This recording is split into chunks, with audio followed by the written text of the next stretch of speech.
Hey, it's your girl Barbie J here, and we are talking about Belle Collective Season 1, Episode 5, No Yams. And you know how it ended last week, so it started that way. But let me do a quick shout out to several people who be holding down my section in the comment section. Bobby Ray, Lamont Simpson, Ty Harrell, Isaiah Hill, Vicky Young, Shanice says, Tiffany Harrell, Tyler Brown, Sahara Farah, Sarah, maybe it's pronounced Sarah Farah, and Anna Walcott, and Karen Wilson. Thank you guys for holding it down in the comment section for me, okay? So, now, let's get started real quick because you know it was a hot mess going on up in there. The place got crazy because Marie said something to Kaylon because Kaylon wanted to have her white girl moment. You know what she wanted to do and make it about her when these black women was telling their stories of what stuff happened to them in their past. She didn't understand it, you know, and it got ugly. And remember the guy, the councilman walked out. He left them women going crazy. He said, I ain't got nothing to do with this. But it took, I'm sick of Letitia being so weak and not pulling it together. She is never getting her group together. This is your brunch. You want to get this out, what you want to do with Ferris Street. And it took that older woman, Miss Dorothy Davis. She was like, hold up, wait a minute. She had to get the place in order. And she was like, what is going on here? We just was sitting up here saying, she said, we all better than that. We was just saying, what did she say? Hold up, because I did write it down. She's like, we're all better than that. We just got finished saying how we were strong black women. That's right. That's what she said. And, you know, Marie was like, well, you know, she should not have talked to me like that. And she, you know, she got to go. She acting like I'm some little slave. I ain't no slave. And Miss Dorothy was like, I agree, but we are better than that. And somebody else was saying, well, we can't just be giving her, you know, don't give her your energy or something like that. You know, everybody was yelling out something. But they got it together. They got it together. Kaylon apologized to Marie. When Miss Dorothy made that statement, Kaylon apologized. And she got up to walk out. And she took a glass of whatever, champagne or juice with her. And Antoinette left with her. But then Antoinette must have came back because next thing you see her sitting there. And she's saying how proud she is of Marie.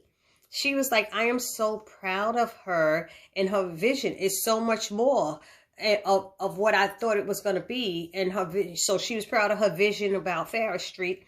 And as well as Marie and Essie. They were so proud of her because she finally got to tell it. Letitia finally got to tell it. Told me, I had to get the group together. Girl, you didn't get nothing together. You were pitiful. She was pitiful. I'm sorry. But she finally got it together. She said what she had to say. She made her speech about Ferris Street. Everybody was clapping. Everybody was holding hands, you know, or hugging. And, you know, and it sounded good to everybody. So, Essie, like I said, Essie and Marie were the first ones to say they want to be a part of it. They see her vision. And it's just wonderful. And I'm glad Antoinette saw that. Too bad Antoinette didn't know about that before she did her dental practice, because who knows where she's putting her dental practice, you know, because later on, that's where, what's her name? Kaylon came to see her, a couple of days later or the next day, whatever it was, at her dental practice that's being built out. And they had a little conversation. It was brief, you know, about the, brunch. But basically, you know, Antoinette was telling her, you know, you just have to, Kaylon was like, well, I thought I was going there to network, you know, and meet other business professionals and learn some business strategies and stuff. She's like, no, well, you know, and she let her know you were in a room with a room full of black women and they were telling their experiences. It didn't have nothing to do with you. this was your opportunity to listen and learn and hear what they are going through. Even if it doesn't refer to your family, hear what other people are going through and pay attention. And she said, and I didn't feel like I should be speaking up for you. They needed to hear from you what needed to be said. She said, that's all part of growth and growing up. So then she went on and showed her how to her dental practice was going to look, and she walking around, all the studs are up, the wall's not up yet, the sheetrock's not up yet, but they going through, and she's like, I'm gonna have a yoga studio. And she was like, gosh, girl, she said, so I could teach yoga on weekends. And she said, you're just gonna be so busy. She's like, girl, please. But that's her dream. And she said everything she loves to do, her dental work and yoga, will all be in that place. So she said she's going to have something called us. What is it? A sip and see? A sip and see, where she had these entrepreneurs to come. But she wants to have it within a month. But we don't know if her practice is going to be ready within a month. So she going to have to, I don't see it happening. Because they would have to be there working every day. I don't know what's going on. But I know I'm not feeling Kaylon much. Hopefully she'll get better. And 2 weeks ago, I wasn't crazy about Antoinette because I thought she was getting catty when she talked about Letitia's brunch. But now that she has changed and turned the page, and she, she spoke to her white friend and hipped her to how she should behave and act. And now that she is appreciating what Letitia's doing and all that, I'm feeling a little different about her now. So I'm glad about that. So, what else happened? Then we have, that was them. Oh, so she's sending out invitations to her sip and see. And it's just for people to sip and see her space. And maybe, I guess, send her clients. So that's cool for her. So then it's back to, let's see, Latrice. We see Latrice and Melanie comes to see her. I'm glad they didn't show no scene of Melanie telling her what happened at the brunch. And I'm glad she didn't ask about it. Because she said it was a stupid brunch anyway. So I'm glad she didn't bother with it. But then Cliff comes in and he asking her when last time she saw her brother. And she was like, why, because, he hasn't returned my call. He said, I think that's because he said he don't like the way that you be treating his girl, or you don't like his girlfriend or something like that. But I heard she got married. And she was like, what? I don't think he got married. He wouldn't have gotten, I don't know, he couldn't have gotten married without me and stuff, being there. He would have called me. I would have been involved some kind of way. I would be very hurt. And this is when we see her start tearing up and stuff. I'm like, she did a lot of damn crying in this episode. So she was tearing up. But then we learned that Latrice had like 4 brothers. She had 4 brothers. 2 of them were killed early, Chip and Goat. And her brother, Derek was incarcerated for murdering some guy who threatened to their family or something like that.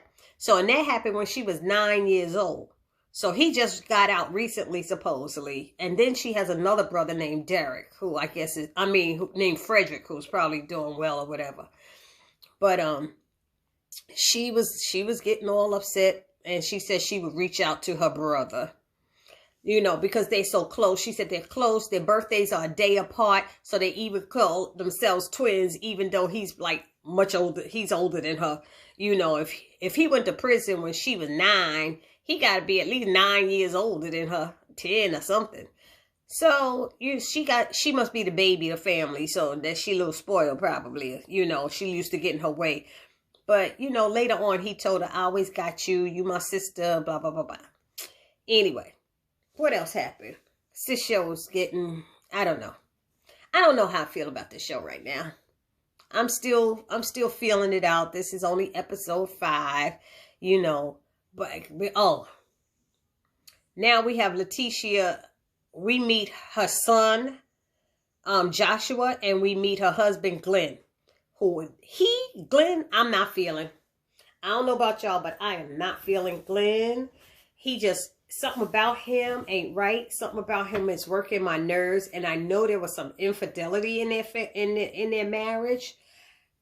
Y'all let me know down in the comment section. But I'm not feeling Glenn at all. So, So he comes in and she's so excited to see him. His son is excited. She's excited. She wants to tell him all about what she's been doing. He's been gone 28 days. When he goes away, he leaves 28 days at a time. He comes home for 2 weeks. He's gone 28 days. Okay, that's a problem. I don't know what he does. Is he a truck driver or something? I don't know. But that's a long time to be gone from your family. So, you know. So, what is it? She's telling him what she's been doing. She lets him know she's not going to be available much now because she started doing this new thing that she loves. And this is her new, her dream. This is her dream. And she said that she won't be able to cater to him like before, but she got him. She said, I got you forever. Don't worry about that. So, but they going to need to make adjustments. So he's like, okay, I guess I could do that. She said, I'm going to need your support to do this. So she said, I'm going from housewife to boss wife. I said, I hear you. Hey, that's it. I mean, these women been sitting home. She been sitting home, and she mentioned they've been married 17 years, and now you having a problem with what she wanting to do something with her life. What is going on with him? So the next day, he gets up, she's making her phone calls and doing her business thing, her boss woman thing or whatever. And he's looking around the house, going in the kitchen, ain't no food cooked and stuff. And he's sitting there like, he hovering over her while she on the phone and she's standing there, he's standing there. Then he goes and plugs in the vacuum cleaner and decides he gonna vacuum. How you gonna start vacuuming while she on a business damn call? Really? Really, Glenn? Right now, he's seeming like a hater. That he want his wife to be home barefoot and pregnant, treating him like a king, but he don't want to treat her like the queen she deserved. And I'm down with what she said. He should be up there saying, congratulations, honey. I'm so proud of you. You found something. You found a passion of yours that you want to do, something you want to do. You want to make our neighborhood, our town, our better. You want to bring it up. That's something a man should be proud of his woman for. And he's acting like it's a problem. And I had a problem with that. I'm like, what's the problem? It's I tell you, women, don't be putting your stuff on the back burner for men. Don't do it. Because as soon as you start stepping up a little bit, you're going to have an issue. I had an issue. My husband got jealous because he had master's degree. I was on my bachelor's and he was getting jealous. I was a degree below him. It happens. Don't let no man take your passion, your joy, your dream away from you. Never. You will resent him for the rest of your life. You will. And it won't bother him a damn bit because you let him do it. You let him do it because you allowed it. So anyway, what was I saying? I'm sorry because I went off track. Sorry, y'all. Letitia, so Glenn is coming over there.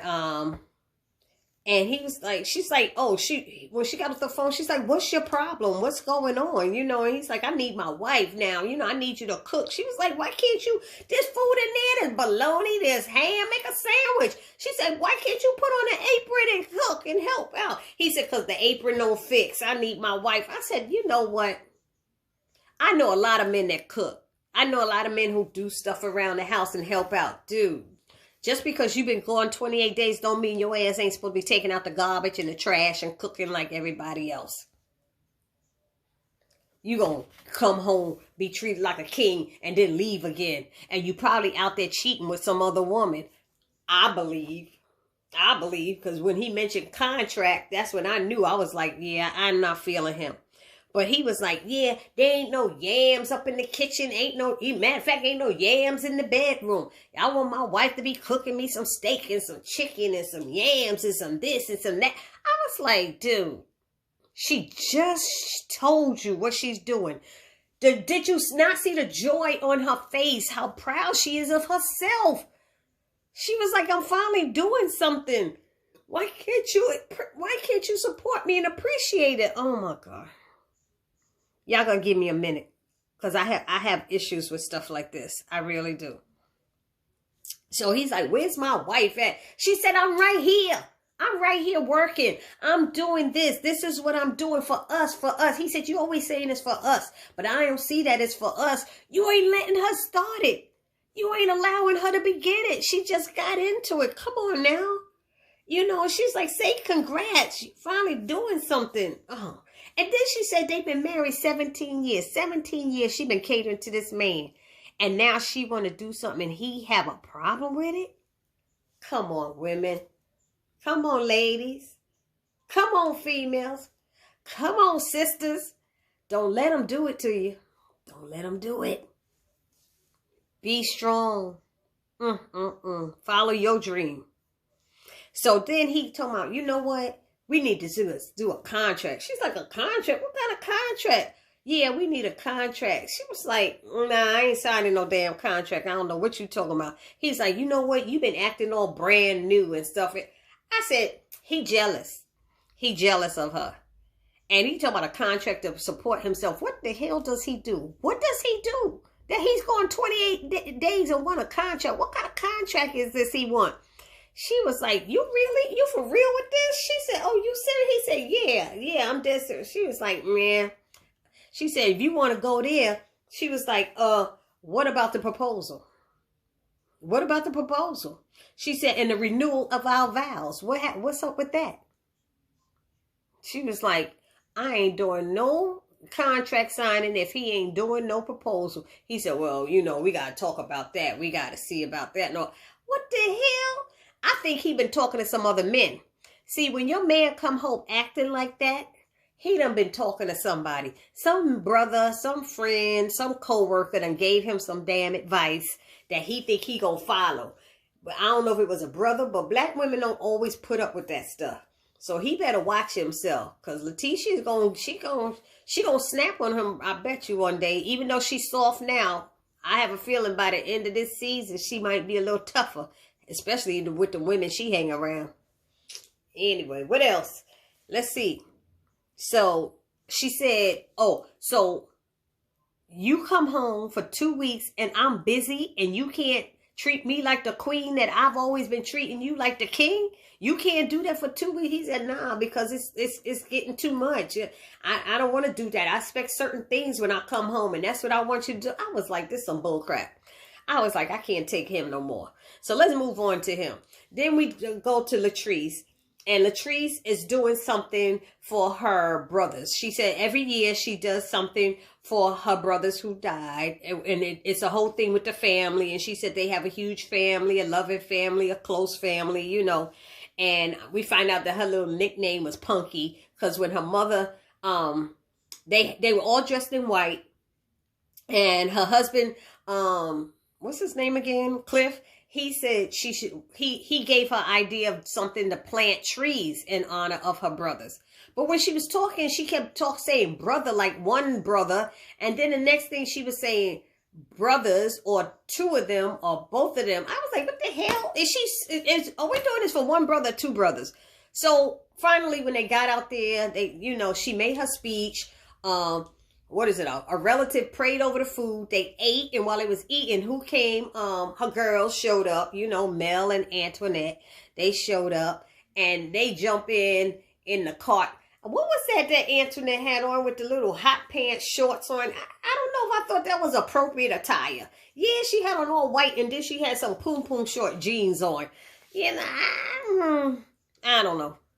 I don't know. I thought it was out of line. This is like a memorial thing. Don't come in your poom hot shorts. Okay, hot pants. I'm sorry. I just thought that was a little tacky. I like that top she had on and stuff, but we're not trying to pick up one of her relatives, okay?